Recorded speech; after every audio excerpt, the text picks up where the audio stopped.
just like how projection is a reference to help you to know what's within. Okay? The same idea about repetition compulsion. When you're repeating, okay, the repetition compulsion is code for the development. You want to pick up development. Okay? So you get your feelings. I feel or for am. Okay? You want to have a psychological self. You know, you want to come from your embodiment, your sense of self. You want to feel embodied. If you don't have your sense of self, you don't make sense in life, says Kristen Wilson. Kristen Wilson, her line is, if you're not in your body, you're not making sense, literally. And it's disembodied discourse that causes all these problems. Woodman's variation is, well, the wounded feminine leads to the distorted masculine. We're not making sense like this.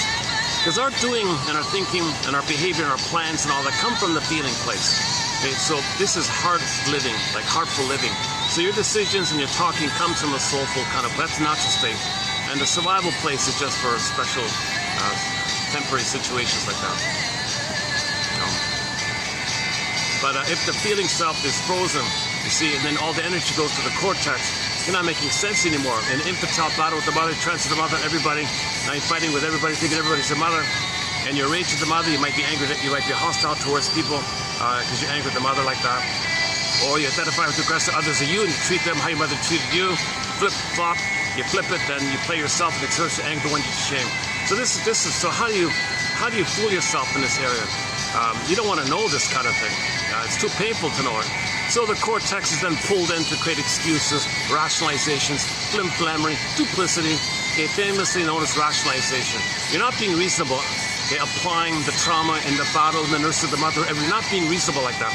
But the cortex will give you excuses to fool you that you're being reasonable. You're not. But you got to find a way to repress the pain associated with being so unreasonable.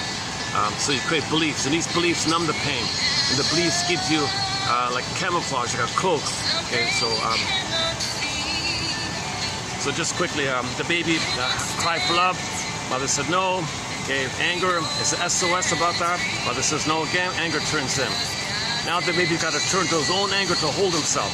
Mother didn't hold him. Mother didn't soothe him. There's no container. There's no one there to hold him, to soothe him, comfort him. He's got to turn to his own anger, which in the imaginary world puts into a monster, and got to turn to himself. He's got to hold himself, soothe himself, but the anger, his anger's hurting him. But he's in a huge double bind. So how does he turn to his own anger that's hurting him and think that's comforting him? Okay, whoa, so enter psychic masochism. He's got to find a way to nullify the pain and make it pleasurable, called psychic masochism. A major crime in the psyche, so he's going to confess to the lesser crime of pseudo-aggression, rescue station, neurotic living, dysfunctional living.